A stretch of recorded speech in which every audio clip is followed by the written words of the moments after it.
atau substansi dari nilai-nilai Pancasila itu lebih mudah dipahami. Namun di tengah globalisasi, bagaimana Indonesia mampu menjadikan Pancasila sebagai jati diri dan eksistensi Pancasila harus terus dijaga di tengah era globalisasi untuk menghadapi segala potensi ancaman bagi negara melalui implementasi nilai Pancasila dan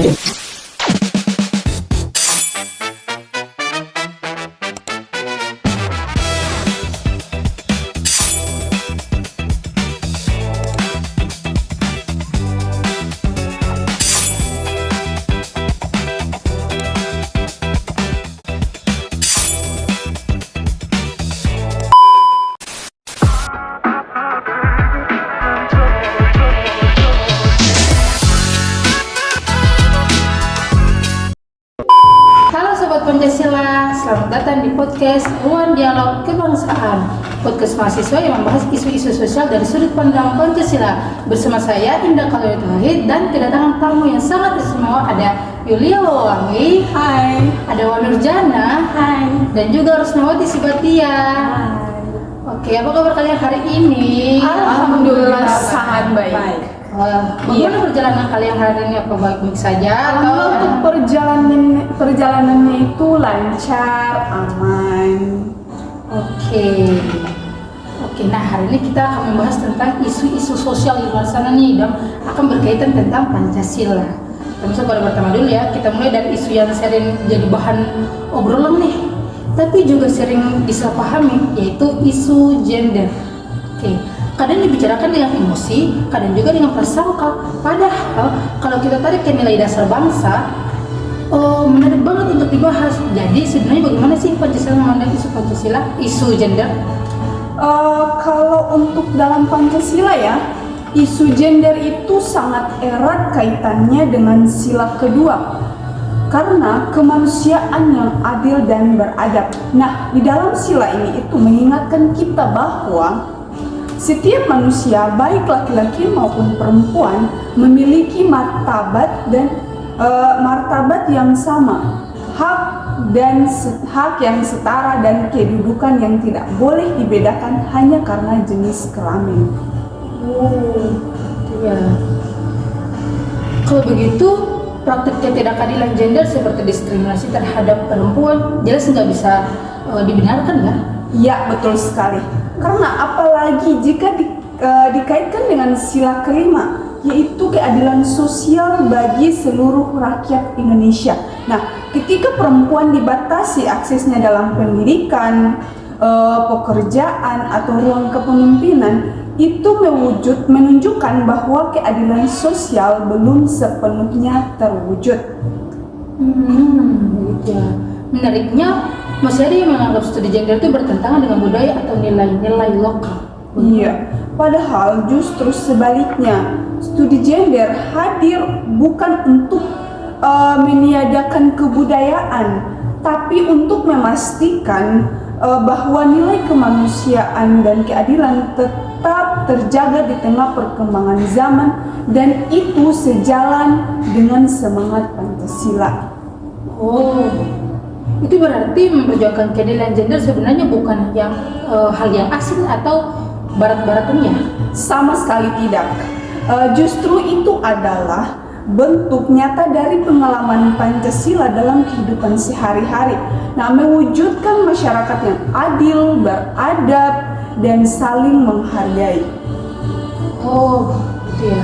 Berarti kita belajar bahwa Pancasila bukan cuma sekedar hafalan di kelas, tapi nilai hidup yang terus relevan dan perlu diperjuangkan bersama, benar?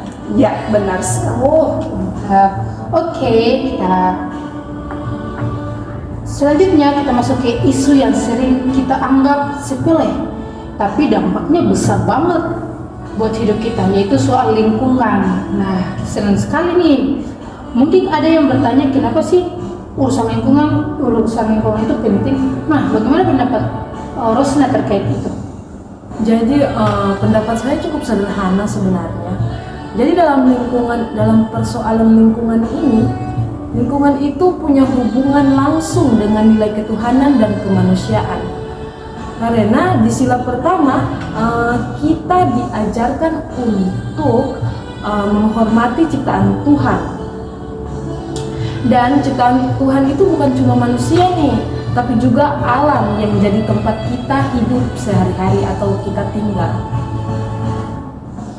Oh, iya juga ya. Soalnya kalau lingkungan rusak yang kena dampaknya bukan cuma alam, tapi manusia juga. Nah, betul banget. Di sini dia masuk kepada sila kedua, kemanusiaan yang adil dan beradab. Jadi sangat relevan sekali, kerusakan lingkungan itu bisa mengancam hak hidup manusia, bukan cuma manusia, tetapi juga lingkungan dan hewan. Mulai dari kesehatan, keselamatan, sampai kualitas hidup kita bagaimana ke depannya nanti. Oh, gitu ya. Berarti dampaknya juga nggak berhenti di satu tempat aja kan? Nah iya, makanya dia ini masuk kepada sila ketiga, Persatuan Indonesia, di mana mengingatkan kita bahwa lingkungan itu milik bersama. Menjaga alam berarti menjaga ruang hidup bersama. Karena bukan cuma untuk kita sekarang, tapi juga buat generasi selanjutnya nanti. Oh, gitu ya. Menarik sekali ya pembahasan ini. Nah, terus gimana kalau sumber daya alam malah dikuasai sama segelintir orang nih? Wah, pertanyaannya cukup rumit sekali ya. Jadi sebenarnya itu jelas dengan bertentangan dengan sila kelima, keadilan sosial bagi seluruh rakyat Indonesia. Jadi Pancasila itu ngajarin pengelolaan lingkungan yang adil dan berkelanjutan, supaya manfaatnya itu bisa dirasakan semua orang, bukan cuma segelintir pihak.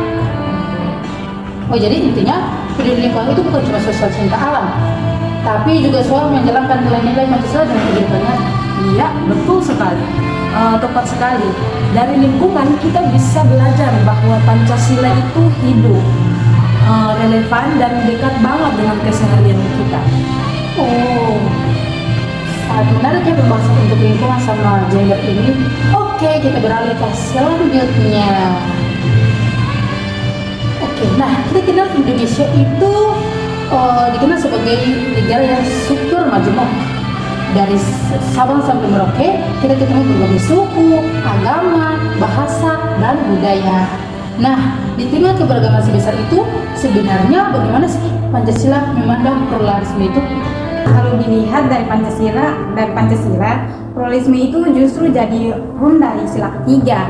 Contohnya yaitu Persatuan Indonesia, yaitu perbedaan suku, agama, budaya, agama dan budaya. Bukan penghalang persatuan, tetapi malah jadi kekuatan yang bikin Indonesia unik dan jaya. Oh, gitu ya.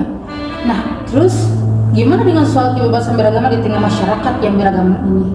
Nah, kebebasan beragama itu dijamin lewat sila pertama loh, yaitu ketuhanan yang Maha Esa. Negara nggak memaksa satu agama tertentu, tapi memberi ruang dan perlindungan supaya setiap warga bisa menjalankan keyakinan dengan aman dan damai. Oh, oke. Berarti pluralisme itu nggak cukup cuma bilang yang penting beda tapi nggak ribut ya? Ya betul, pluralisme itu justru menentukan setiap yang aktif sesuai dengan sila kedua, yaitu kemanusiaan yang adil dan beradab. Kita diajak untuk punya toleransi yang positif, saling menghormati, saling memahami, dan memperlakukan sesama dengan adil meskipun berbeda. Oh, jadi hidup dalam keberagaman itu bukan sekedar menerima perbedaan, tapi juga belajar hidup berdampingan dengan penuh kesadaran. Ya, tepat sekali. Di situ Pancasila hadir sebagai pedoman supaya perbedaan nggak jadi sumber konflik, tapi justru jadi perekatan persatuan. Oh, wah, menarik sekali ya pembahasan isu-isu kali ini. Oh, saya sangat semangat untuk ini. Nah, dari sini kita dapat menyimpulkan ya bahwa